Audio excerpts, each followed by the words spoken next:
কিন্তু ফুচকার কোনো টেস্ট হোক নাই, খাইতে সারাদিনই বর্ষা হয়েছে না, একটু রোদ্দুর হলে ভালো হতো।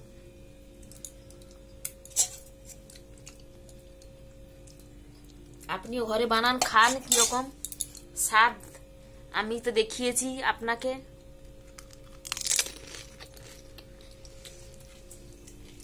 দেখো আমি খাচ্ছি,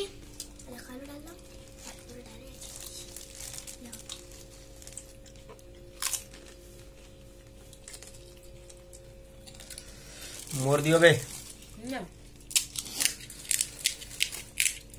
তুমি ভিডিও করো আমার খাই। এ ঝাড়া ফাড়া দিও, দেখ লদি দৌছু কিস ভাই। দেখো মু বি ফুচকা খাউছি অনেক দিন পরে। এই দেখুন রে ভাই দেখ আমার ফুচকা খাওয়া যে, মু ফুচকা খাউছি দেখা জরুয়া মুহ না।